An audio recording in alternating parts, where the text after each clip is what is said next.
எல்லாருக்கும் வணக்கம். நாம் வசனங்களை வாசிக்கலாம் வேதத்திலிருந்து. அப்போஸ்தலர் 4ஆம் அதிகாரம்.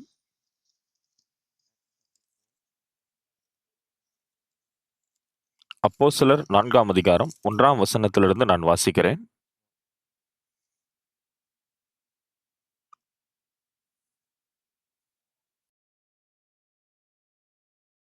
அவர்கள் ஜனங்களுடனே பேசிக் கொண்டிருக்கையில், ஆசாரியர்களும் தேவாலயத்து சேனைத் தலைவனும் சதுசேயரும் அவரிடத்தில் வந்து, அவர்கள் ஜனங்களுக்கு உபதேசிக்கிறதினாலும், இயேசுவை முன்னிட்டு மரித்தோரிலிருந்து உயிர்த்தெழுதலைப் பிரசங்கிக்கிறதினாலும் சினங்கொண்டு, அவர்களைப் பிடித்து, சாயங்காலமாய் இருந்தபடியினால் மறுநாள் வரைக்கும் காவலில் வைத்தார்கள். வசனத்தைக் கேட்டவர்களில் அநேகர் விசுவாசித்தார்கள். அவர்கள் தொகை ஏறக்குறைய 5000 இருந்தது. மறுநாளிலே ஜனங்களுடைய அதிகாரிகளும் மூப்பரும் வேதபாரகரும் பிரதான ஆசாரியனாகிய அன்னாவும் காய்பாவும் யோவானும் அலெக்சந்தரும் பிரதான ஆசாரியருடைய குடும்பத்தார் யாவரும் எருசலேமிலே கூட்டங்கூடி அவர்களை நடுவே நிறுத்தி, நீங்கள் எந்த வல்லமையினாலே எந்த நாமத்தினாலே இதை செய்தீர்கள் என்று கேட்டார்கள்.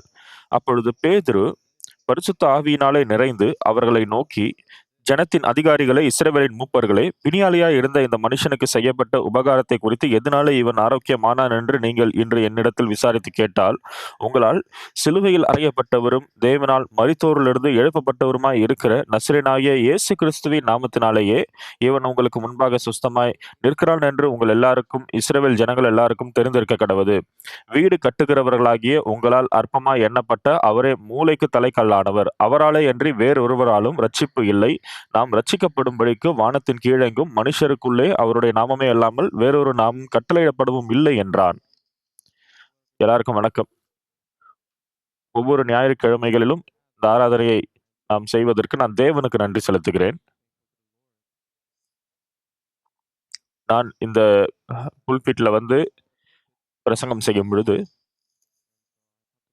நான் ஒரு சில காரியங்களை குறித்து பேசியிருப்பேன். இந்த காரியத்தை குறித்து, அந்த காரியங்களை குறித்து. சில நேரங்கள்ல இந்த காரியங்களை குறித்து நான் பேசினேன் என்பது எனக்கு நினைவு இருக்காது.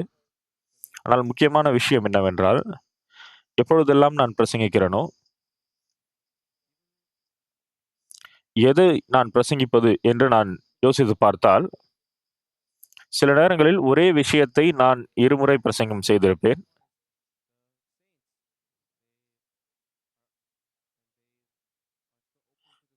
ஆனால் அவர்கள் செய்தியை கேட்பதற்கு இருதயத்தை அதிகமாய் திறக்கிற காரணத்தினால், நான் அ ஒரே செய்தியை கூட பல நேரங்களில் பிரசங்கித்திருக்கிறேன். நான் பெற்றுக்கொண்ட கிருபையை குறித்து நான் பேசும்பொழுது, என்னுடைய வாழ்க்கையை நான் வாழும் பொழுது, என்னுடைய வாழ்க்கையை எனக்கு வயதாகி, எனக்கு மரணம் வரும்பொழுது, நான் இயேசுவை அறியாமல் எனக்கு மரணம் வந்ததென்றால், அது எந்த அளவுக்கு ஒரு துயரமான விஷயமாக இருக்கும். மக்கள் விருப்பமாக இருப்பதனால் பாவம் செய்யவில்லை. ஆனால், அவர்கள் பாவம் செய்து கடைசியில் தண்டனைக்குள்ளானவர்களாக, சாபத்திற்குள்ளானவர்களாக மாறுகிறார்கள். ஆக, அ ஆக்ஸு பார்க் ஆகிய நான் எனக்கு என்னுடைய வாழ்வில் பல்வேறு குறைபாடுகள், பல்வேறு அ பலவீனங்கள் இருக்கிறது. இதை நான் பல்வேறு நேரங்கள்ல பகிர்ந்து கொண்டிருப்பேன். நானும் நெறைய குறைபாடுள்ளவன். நெறைய அ பொல்லாங்கான காரியம் எனக்கு இருக்கிறது. ஆனால் இயேசு எனக்கு ரட்சிப்பை தந்திருக்கிறார். என்னை போதகராக வைத்திருக்கிறார். நான் எனக்கு என்ன செய்திருக்கிறேனோ, அதைக் காட்டிலும் அதிகமாய் இயேசு செய்திருக்கிறார். இயேசுவை நம்பின பிறகு நான் அதிகமாய் மாற்றத்தை பெற்றிருக்கிறேன். என்னுடைய நண்பர்களை நான் பார்க்கும் பொழுது, அவர்கள் சபைக்கு போவார்கள்.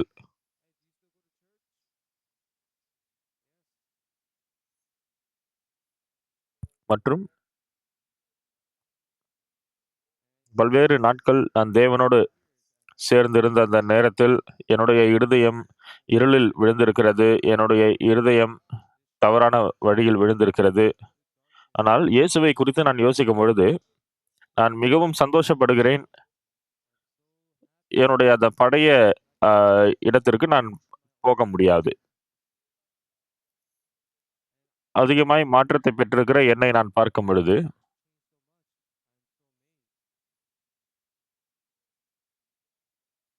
இதற்கு முன்பாக எனக்கு இல்லாத அந்த சமாதானம், இதற்கு முன்பாக எனக்கு இல்லாத அந்த ஒரு சந்தோஷம் எனக்கு இருக்கிறது.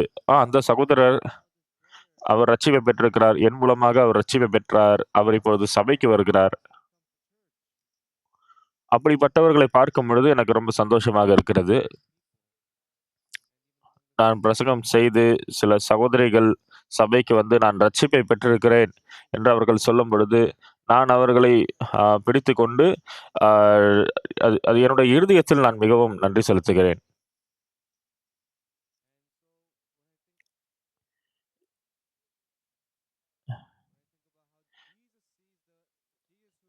அப்பொழுது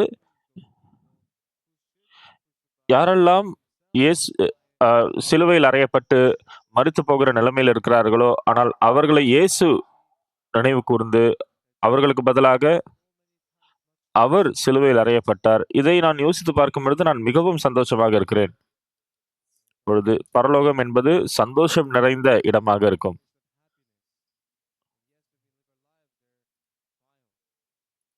பல்வேறு நேரங்களில் நான் மிகவும் தவறான சில விஷயங்களுக்கு நேராய் நான் போவேன். அப்படிப்பட்ட காரியங்களை நோக்கி போகும்பொழுது, நீங்கள் எந்த அளவுக்கு ஒரு நல்லவர்களாக, பணிவானவர்களாக இருந்தாலும், ஆனால் அது உங்களுக்கு ரொம்ப துயரத்தை தரும். உங்களுடைய வாழ்க்கையில் பார்க்கும் பொழுது, அது இன்றியமையாததாக இருக்கிறது. ஆனால் இயேசுவை பார்க்கும் பொழுது, நாம் பல்வேறு பாவங்களை செய்திருக்கிறோம். ஆனால் அனைத்து பாவங்களையும் அவர் எடுத்து விட்டார்.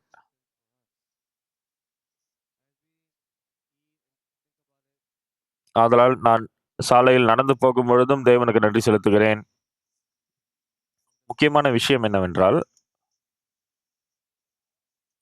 நான் இயேசுவை நம்புகிறேன். அவரை நம்புவதற்கு நான் ஆ என்னை ஆயத்தப்படுத்திக் கொண்டேன் என்று இல்லை. அவர் எனக்கு அவரை நம்பும்படியான ஒரு கிருபையை தந்தார். என்னுடைய சொந்த தன்மையின் மூலமாக, எனக்கு இருக்கிற காரியத்தின் மூலமாக நான் அவரை நம்பவில்லை. எப்படி பரலோகத்துக்கு நாம் போக முடியும் என்ற அந்த ஒரு காரியத்தை பார்க்கும் பொழுது, நானும் நிறைய பாவங்களை செய்து நரகத்திற்கு பாத்திரவனாக இருக்கிறேன். ஆனால் இயேசுவின் மூலமாக நான் பாவ மன்னிப்பை பெற்ற காரணத்தினால் மாத்திரமே நான் பரலோகத்துக்கு போக முடியும் என்று நம்புகிறேன். பிரியமானவர்களே, யோசித்து பாருங்கள். பரலோகம் செல்வதற்கு அது எந்த அளவுக்கு மகிமைக்குரிய விஷயம். ஆனால்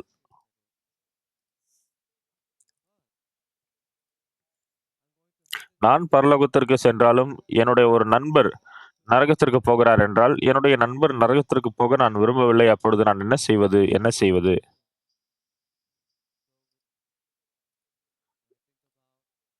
இதை குறித்து நான் யோசிக்கும் பொழுது, ரட்சிக்கப்பட்ட என்னுடைய ஆத்துமாவை குறித்து நான் ரொம்ப சந்தோஷப்படுகிறேன். நான் தேவனுக்கு முன்பாக ஒரு நீதிமானாக நிற்கிறேன். தேவனுக்கு முன்பாக நான் ஒரு நீதிமானாய் நிற்கிறேன்.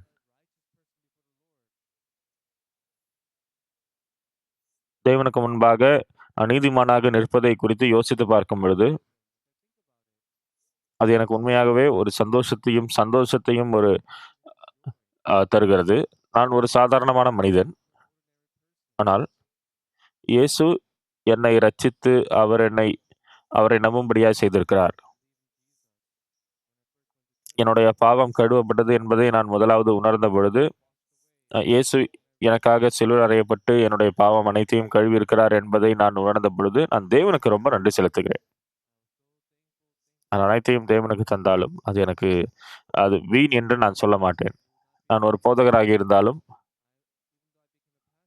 நான் நெறைய விஷயங்களை செய்வது கிடையாது. நான் சென்று சுவிசேஷம் அறிவிக்கிறேன். என்னுடைய வாழ்வை நான் பார்க்கும் பொழுது, என்னுடைய பழைய நண்பர்களை நான் பார்க்கும் பொழுது, நான் முற்றிலும் வித்தியாசமானவனாக இருக்கிறேன்.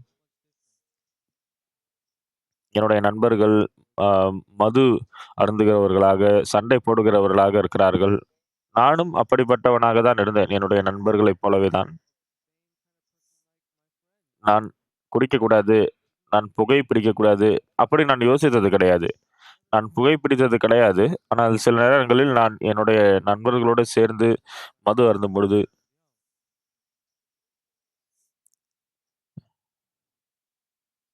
நான் பெற்றுக்கொண்ட அந்த கிருபை, அது என்னுடைய வாழ்க்கையை நான் அர்ப்பணிக்கிற அளவுக்கு அது ரொம்ப விலையேற பெற்றதாக இருக்கிறது. சில நேரங்களில் நான் பல நகரங்களுக்கு சென்று நான் சுவிசேஷம் அறிவிக்கிறேன். மக்களிடத்தில் பேசுகிறேன். சில மக்கள் விசுவாசிக்காததனால், அவர்களுக்கு இயேசுவை குறித்து தெரியாததனால், ஆனால் எனக்கு தெரியும். இயேசு யார் என்று எனக்கு தெரியும். நம்முடைய பாவத்தை கழுவுவதற்காக அவர் வந்தார். அவர் அ கிருபை அளிப்பதற்காக வந்தார். அவர் வியாதியஸ்தர்களுக்கு குணத்தை அ அ அவர்கள் சுகம் பெறுவதற்காக வந்தார்.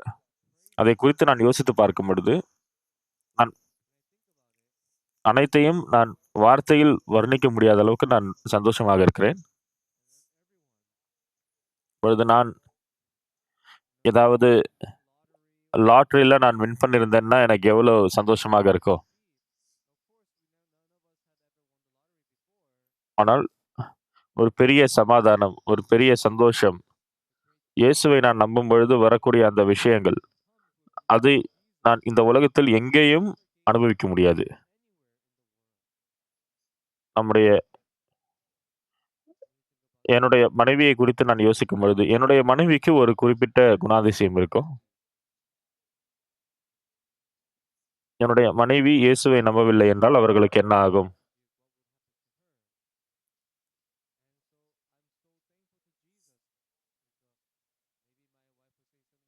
என்று நான் என்னுடைய மனைவியை குறித்து யோசிக்கும் பொழுது, நான் தேவனுக்கு ரொம்ப நன்றி செலுத்துகிறேன். நேரத்திற்கு நேரம் நாங்கள் சண்டை போடுவோம். வார்த்தைகள் மூலமாக நாங்கள் சண்டை போட்டாலும், ஆனால் இயேசுவுக்குள்ளாக எங்களுடைய கடந்த காலத்தை குறித்து நான் யோசித்து பார்க்கும் பொழுது, நான் ரொம்ப சந்தோஷப்படுகிறேன். என்னுடைய நண்பர்களில் பலர் இன்னும் இயேசுவை நம்பாமல் இருக்கிறார்கள்.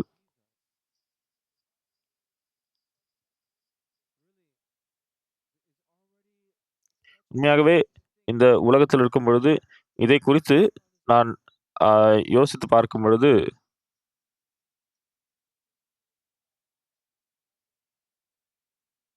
பரலோகம் எப்படி இருக்கும் என்று எனக்கு தெரியாது. ஆனால் நரகத்திற்கு நான் போகாமல் இருப்பதை குறித்து நான் ரொம்ப நன்றி செலுத்துகிறேன். இப்பொழுது என்னை போன்ற ஒரு பாவியான மனிதன் கிருபை பெற்று தேவனுக்கு முன்பாக ஒரு அ நீதிமானாய் நிற்பதனால் நான் நன்றி செலுத்துகிறேன். அவரே எனக்கு போதுமானவராய் இருக்கிறார். அதற்காக நான் தேவனுக்கு மிகவும் நன்றி செலுத்துகிறேன். தேவனுக்கு மகிமை செலுத்துகிறேன். மிகவும் ஆச்சரியமான விஷயம் என்னவென்றால், என் மூலமா எத்தன பேர் ரட்சிப்பை பெற்றுக் கொண்டார்கள் என்று எனக்கு தெரியாது. அதை என்னால் கையால் எண்ண முடியாது. நான் இப்பொழுது வாழக்கூடிய அந்த வாழ்க்கையை பார்க்கும்பொழுது, இதற்கு முன்பாக நான் வாழ்ந்த அந்த வாழ்க்கையை நான் ஒப்பிட்டே பார்க்க முடியாது. இதற்கு முன்பாக நான் எனக்கு இல்லாத அந்த சமாதானம், எனக்கு இல்லாத அந்த சந்தோஷம், அதை குறித்து நான் யோசிக்கும் பொழுது நான் ரொம்ப நன்றி செலுத்துகிறேன்.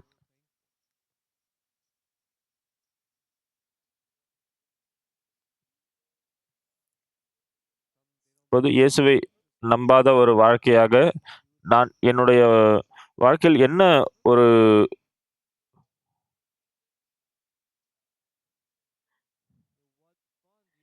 பிரச்சனை இருக்கும் பொழுது,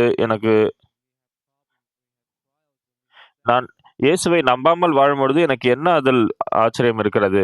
நான் இயேசுவை நோக்கி பார்க்கும் பொழுது, நம்முடைய எல்லா பிரச்சனைகளுக்கும் அவர் பொறுப்பேற்றுக் கொள்கிறார். நம்முடைய இருதயத்தில் அவர் சமாதானத்தை தருகிறார். அப்போது நம்முடைய இருதயத்தின் ஒவ்வொரு பிரச்சனைகளும் தீர்க்கப்படுகிறது. அப்போஸ்தலர் 4ஆம் அதிகாரத்தில் போடப்பட்டிருக்கிறது. அவர்கள் ஜனங்களுடனே பேசிக் கொண்டிருக்கையில், ஆசாரியர்களும் தேவாலயத்து சேனைத் தலைவனும் சதுசேயரும் அவரிடத்தில் வந்து, அவர்கள் ஜனங்களுக்கு உபதேசிக்கிறதினாலும், இயேசுவை முன்னிட்டு மருத்துவரிலிருந்து உயிர்த்தெழுதலை பிரசங்கிக்கிறதினாலும் சினங்கொண்டு, அவர்களைப் பிடித்து, சாயங்காலம் ஆயிருந்தபடியினால் மறுநாள் வரைக்கும் காவலில் வைத்தார்கள்.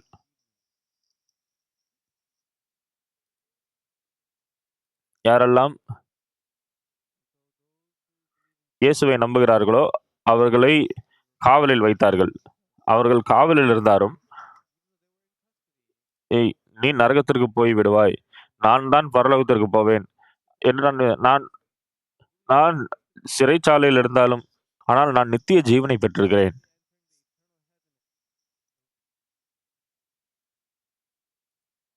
அதை குறித்து நான் யோசித்து பார்க்கும் பொழுது, இயேசு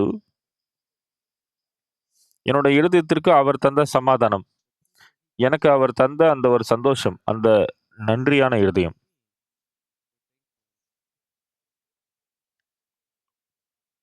நான் என்னுடைய வாழ்க்கையில் மிகவும் குறைந்த நேரத்திற்கு தான் மருத்துவமனைக்கு போயிருக்கிறேன்.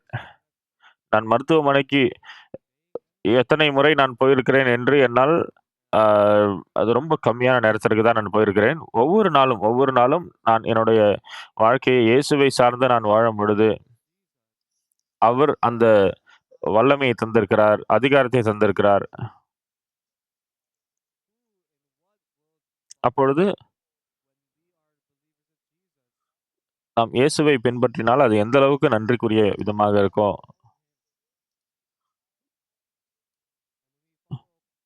நாம் அவருடைய அந்த வார்த்தைக்குள்ளாக பார்க்கும் பொழுது, என்னைப் போன்ற ஒரு மனிதனை பார்க்கவும் நான் எவ்வளவு சந்தோஷமாக இருக்கிறேன்.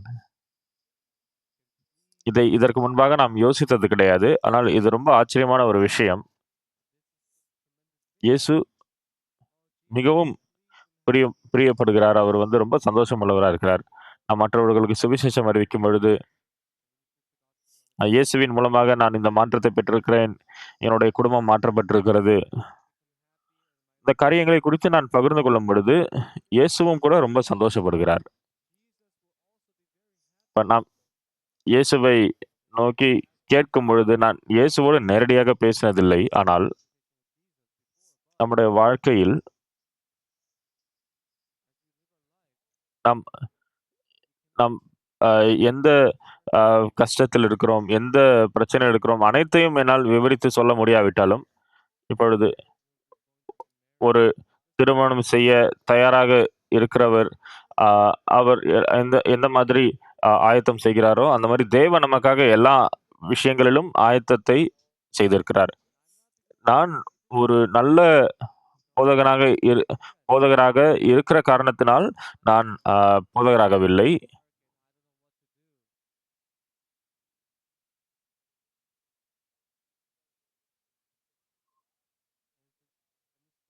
நான் 1 மணி நேரம் நன்றாக பிரசங்கிக்கிறேன் என்று கிடையாது. ஆனால் அந்த 1 மணி நேரம் பிரசங்கிப்பதற்கு சபை எனக்கு அனுமதி அளிப்பதனால் நான் நன்றி செலுத்துகிறேன்.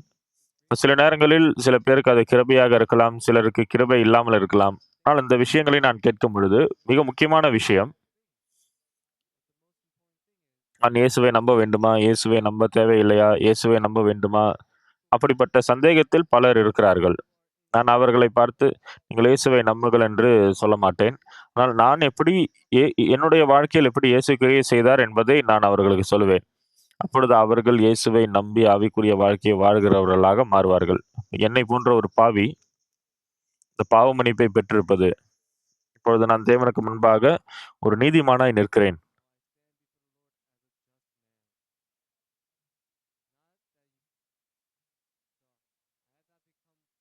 நான் பணிவாக மாறியிருக்கிறேன். அன்புள்ளவனாக மாறியிருக்கிறேன் என்று சொல்ல முடியாது. நான் இந்த இயேசுவுக்குள்ளாக நான் புதிய வாழ்வை வாழ்கிறவனாய் இருக்கிறேன். அதன் மூலமாய் நான் இந்த புல்பிட்ல நின்னு இயேசுவை குறித்து அதிகமாய் பேசுகிறவனாக நான் மாறியிருக்கிறேன். இன்றைக்கு நான் இதை குறித்து பேசலாம், இதை குறித்து, அதை குறித்து யோசிக்கும் பொழுதே அது நான் அ அது என்னை சந்தோஷம் உள்ளவனாக மாற்றுகிறது. நான் வேதத்தை திறந்து வாசிக்கும் பொழுது,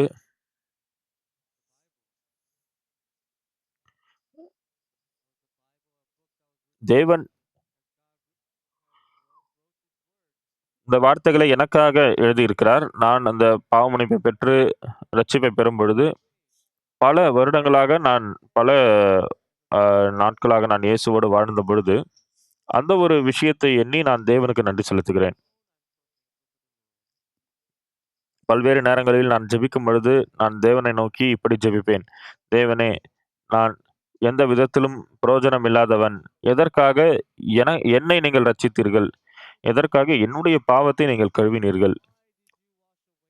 சில நேரங்களில் இந்த மாதிரி நான் தேவனிடத்தில் கேட்கும் பொழுது, எனக்கு தேவனிடத்திலிருந்து பதில் வந்தது கிடையாது. இதுதான் என்று தேவனிடத்திலிருந்து பதில் வந்தது கிடையாது. ஆனால் தேவனிடத்திலிருந்து நான் பெற்றுக்கொண்ட கிருபைக்காக நான் ரொம்ப நன்றி செலுத்துகிறேன். ஆதலால் தான் நாம் நம்முடைய வாழ்வில் இயேசுவை நம்முடைய இரட்சகராக ஆ கொண்டு நாம் வாழ்ந்து கொண்டிருக்கிறோம். நாம் வேதத்தை வாசிக்கும் பொழுது அப்போஸ்தலர் 4ஆம் அதிகாரத்தில் அவர்கள் ஜனங்களுடனே பேசிக் கொண்டிருக்கையில் ஆசாரியர்களும் தேவாலயத்து சேனை தலைவனும் சதுசேயரும் அவரிடத்தில் வந்து அவர்கள் ஜனங்களுக்கு உபதேசிக்கிறதுனாலும் இயேசுவை முன்னிட்டு மருத்துவரிலிருந்து உயிர்த்தெழுதலை பிரசங்கிக்கிறதுனாலும் சினங்கொண்டு அவர்களை பிடித்து சாயங்காலமாய் இருந்தபடியினால் மறுநாள் வரைக்கும் காவலில் வைத்தார்கள். இந்த இடத்தில் இந்த பிரதான ஆசாரியர்கள் அவர்கள் அந்த தேவாலயத்தில் இருக்கிற அந்த பிரதான ஆசாரியன், சேனை தலைவன் அவனிடத்தில் பேசும்பொழுது, அவர்கள் இயேசுவினுடைய உயிர்த்தெழுதலை குறித்து இந்த சீஷர்கள் பிரசங்கித்ததனால், அங்கிருந்த இந்த நபர்கள் எல்லாம் அவர்களை சிறைச்சாலையில் ஆ வைத்தார்கள். சில பேருக்கு அவர்கள் இந்த அளவுக்கு நீங்கள் சிறைச்சாலையில் இருக்க வேண்டும், இந்த அளவுக்கு நீங்கள் காவலில் இருக்க வேண்டும் என்று சொல்லுவார்கள். ஆனால் நாம் பார்க்கும்பொழுது 5000 பேர் ரட்சிப்பை பெற்றுக் கொண்டார்கள். அது எவ்வளவு மகிமைக்குரிய விஷயம்.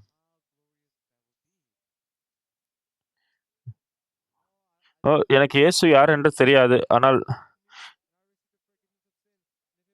எனக்கு இயேசுவை யார் என்று தெரியாது. ஆனால் நீங்கள் எங்களுக்கு அந்த இயேசுவை குறித்து பிரசங்கித்திருக்கிறீர்கள்.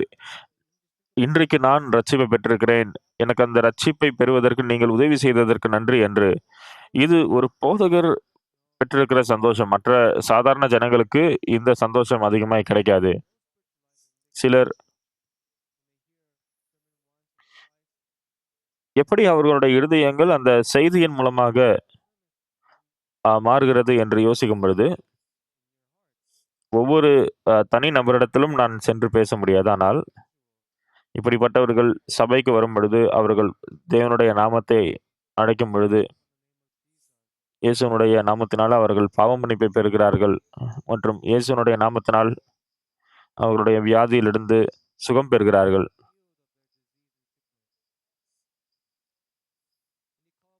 நீங்கள் இயேசுவினுடைய பெயரை அழைக்கிறீர்கள் என்றால், இயேசுவை நம்புகிறவர்களுடைய அந்த இருதயம் அது வேறுபட்டிருக்கும். இயேசு நம்மை குறித்து யோசிக்கிறவராய் இருக்கிறார். அவர் அந்த சிலுவையை சுமந்து சென்றார். நாம் சுமந்து கொண்டு போக வேண்டிய அந்த ஒரு கனமான சிலுவையை அவர் சுமந்து கொண்டு சென்றார்.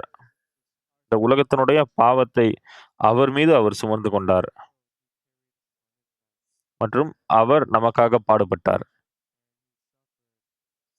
அந்த இயேசு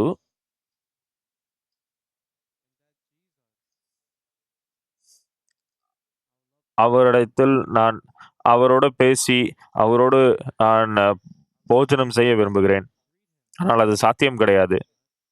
ஆனால் நான் பரலோகத்திற்கு சென்றால், அது மிகவும் சாத்தியமான விஷயம். பிரியமானவர்களே, ம் உங்களுக்கு இயேசுவை நோக்கி அந்த நன்றிக்குரிய இருதயம் இருக்கிறதா? நீங்கள் ஜெபித்து உங்களுடைய அந்த நன்றியான இருதயத்தை வெளிப்படுத்தி இருக்கிறீர்களா? நீண்ட நேரமாக நான் ஜெபிக்க வேண்டும். அப்படியான ஜெபம் கிடையாது. ஆனால் நான் ரட்சிப்பை பெற்ற பிறகு நான் மிகவும் ஆரோக்கியமாக மாறியிருக்கிறேன். நெறைய பேர் ரட்சிப்பை பெற்றுக்கொண்டு அந்த மது அருந்துதலை விட்டுவிட்ட பிறகு அவர்களுடைய சரீரம் ரொம்ப ஆரோக்கியம் அடைந்திருக்கிறது. இயேசுவை அவர்கள் பெற்ற பிறகு அவர்களுடைய இருதயத்தில் சமாதானம் மற்றும் சந்தோஷத்தை பெற்றிருக்கிறார்கள். ஆரம்பத்தில் மக்களுக்கு தெரியாது. ஆனால் தங்களுடைய இருதயங்களில் அவர்கள் இயேசுவை விசுவாசித்த பிறகு, நான் நெறைய பிரச்சனையை சந்தித்திருக்கிறேன். அப்படிப்பட்ட அவர் இயேசுவை நம்பி அவருடைய வியாதியிலிருந்து அவரால் சுகம் பெற முடியும். அவருடைய பிரச்சனையிலிருந்து விடுபட முடியும். இப்பொழுது நான் இங்கே கங்னம் சபையில இருக்கிறேன்.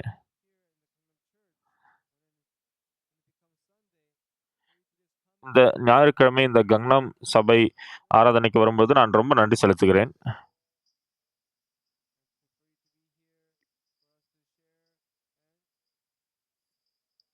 சகோதர, சகோதரிகளிடத்தில் நான் அந்த ஆராதனைக்கு பிறகு பேசுவது, அது பார்ப்பதற்கு மிகவும் அருமையாக இருக்கிறது. அப்பொழுது தேவன் உண்மையாகவே என்னை நேசிக்கிறதை நான் பார்க்க முடிகிறது.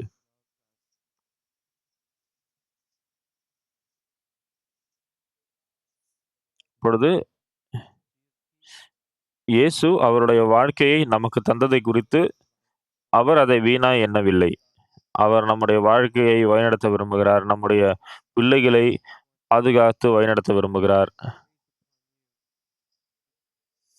மற்றும் நம்முடைய வாழ்க்கையில் நாம் தொடர்ந்து துதி பாடி நாம் வாழும் பொழுது, இயேசு நமக்காக எதை கொடுத்து தீர்த்திருக்கிறாரோ, அதற்கு நாம் ஈடுகட்ட முடியாது. பல மக்கள் தனிப்பட்ட முறையில அவர்களுக்கு பிரச்சனைகள், கஷ்டங்கள் இருக்கலாம். ஆனால், சில நேரங்களில் தேவன் அ எதற்காக அந்த பிரச்சனைகளை தருகிறார் என்று நமக்கு தெரியாது. நானும் தேவனை கேட்டது கிடையாது. ஒவ்வொரு நொடியையும் நாம் தெரிந்து கொள்ள முடியாது. ஆனால், நான் சபைக்கு போகும்பொழுது, இயேசுவை நம்பி அந்த ரட்சிப்பை இருதயத்தில் பெற்றுக்கொண்ட பிறகு, என்னுடைய இருதயத்தினுடைய அந்த காரியம் மாறியிருக்கிறது. அது அனைத்தும் நாம் அனுபவித்திருக்கிறோம் இல்லையா? நான் ரட்சிப்பை பெறுவதற்கு முன்பாகவும், ரட்சிப்பை பெற்ற பிறகும். நான் ரட்சிப்பை வார்த்தையை பெற்றுக்கொள்வதற்கு முன்பாகவும், வார்த்தையை பெற்றுக்கொண்ட பிறகும், நீண்ட காலங்களாக அந்த விட்னஸ் பண்ணியிருந்தாலும், நான் வந்து இயேசுவை நம்புவதை மற்றவர்களுக்கு நாம் பரிந்துரை செய்யும் பொழுது, இயேசுவை நம்பின பிறகு என்னுடைய பல்வேறு பிரச்சனைகள் அது கடந்து போயிருக்கிறது.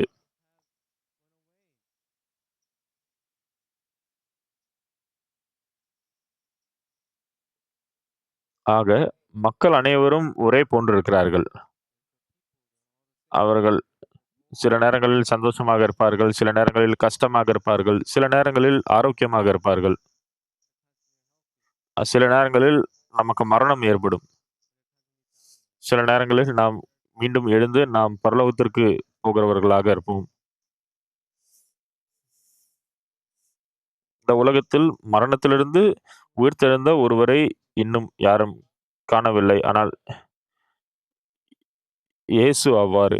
தேவன் பொய்யுரையாத தேவனாய் இருக்கிறார். அவருடைய வார்த்தையின்படி கிரியை செய்யக்கூடிய தேவனாக இருக்கிறார்.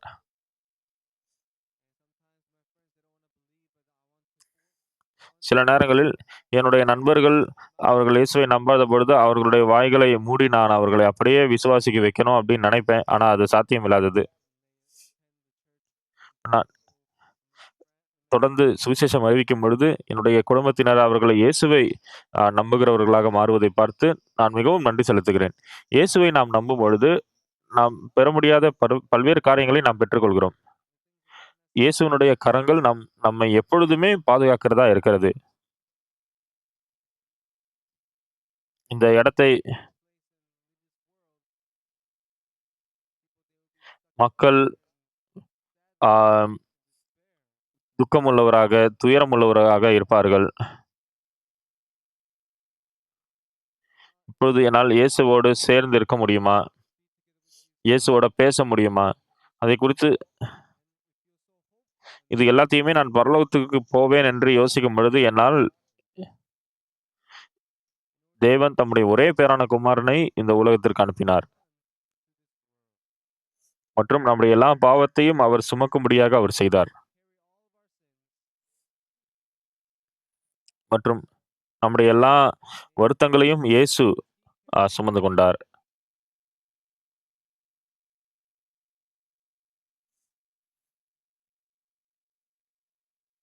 பிரியமானவர்களே, அனைத்தையும் நாம் ஒதுக்கிவிட்டு, இயேசுதான் நம்மை நேசிக்கக்கூடியவர். அந்த இயேசுவினுடைய அன்பை நாம் பெற்றுக்கொள்கிறோம். அதை நம்மளுடைய இருதயத்திலிருந்து நாம் அழித்து விட வேண்டாம். நமக்கு கவலைகள் இருக்கலாம். ஆனால் தேவன் என்னை ஆசீர்வதித்திருக்கிறார். ஆசீர்வதிக்கக்கூடிய அந்த ஒரு விதத்தில் என்னை வழிநடத்தியிருக்கிறார். எந்த அளவுக்கு நான் தேவனிடத்தில் நெருங்கி போகிறேனோ, அந்த அளவுக்கு நான் தேவனுக்கு நன்றி செலுத்துவேன்.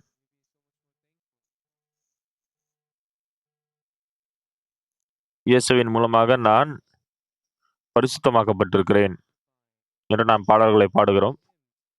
பிரியமான சகோதர, சகோதரிகளே, நாம் இந்த உலகத்தில் வாழும் பொழுது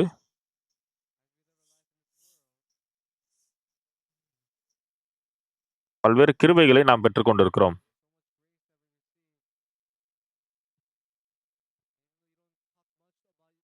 நாம் அதிகமாய் நம்முடைய அ பிள்ளைகளிடத்தில் நாம் பேசாவிட்டாலும், இயேசுவை குறித்து நாம் அதிகமாய் பேச வேண்டும்.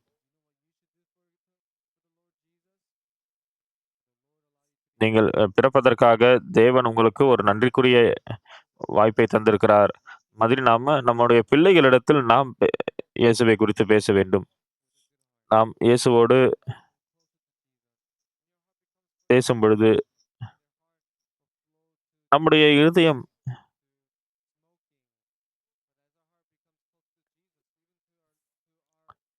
நம்முடைய பிள்ளைகளிடத்தில் இயேசுவை குறித்து ரொம்ப விவரிச்சு சொல்லணும் அப்படின்ற மாரி இல்ல. ஆனா, நம்ம இயேசுவை குறித்து நாம் தெளிவாக அவர்களிடத்தில் நாம் சொல்ல வேண்டும். நாம் இயேசுவை நம்பும் பொழுது, நம்முடைய அனைத்து பாவத்தையும் அவர் கழுவி இருக்கிறார். நாம் பரலோகத்திற்கு போவதற்கான வழியை அவர் ஏற்படுத்தி இருக்கிறார்.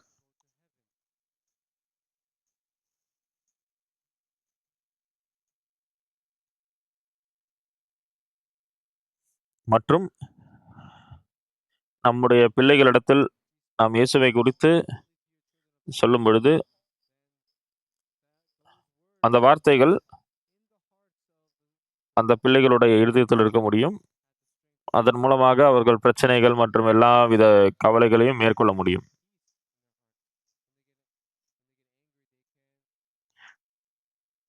அவர்களுக்கு கோபம் வரும்பொழுது, அவர்கள் அந்த வார்த்தையின் மூலமாக அந்த கோபத்தை எல்லாம் மேற்கொள்ள முடியும்.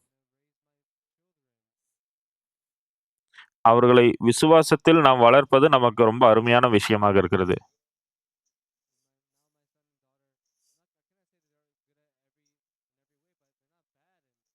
அவர்கள் எல்லா விஷயத்திலும் நல்ல வழியில் இருப்பார்கள் என்று நான் சொல்ல முடியாவிட்டாலும், ஆனால் எந்த விதத்திலும் அவர் தீயவர்களாக போக மாட்டார்கள்.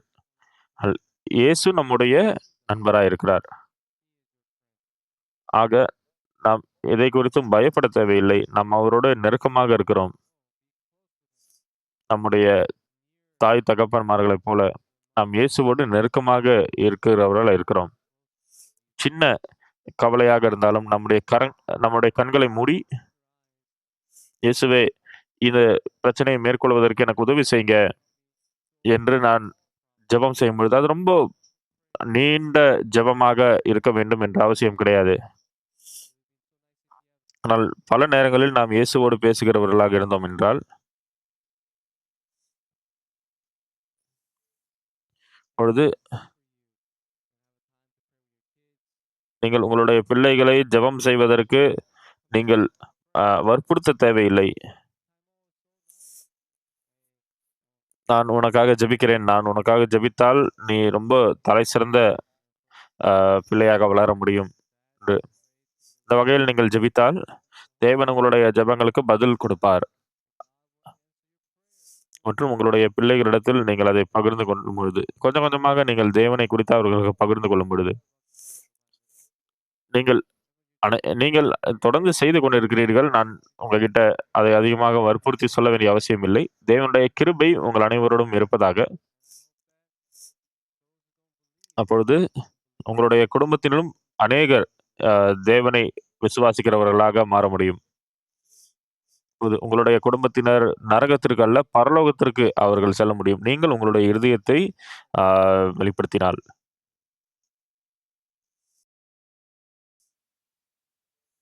பிரியமானவர்களே, தேவன் நம்மை ஆசீர்வதித்த காரணத்தினால் நாம் இங்கே இருக்கிறோம். நம்முடைய வாழ்க்கையின் மீதமாக இருக்கிற நேரத்தில நம்ம தேவன் மூலமாய் ஆசீர்வதிக்கப்படுகிறோம். எந்த மாதிரியான பிரச்சனை இருந்தாலும், அதை நாம் இயேசுவின் மூலமாக மேற்கொள்வோம். எல்லாருக்குமே நன்றி.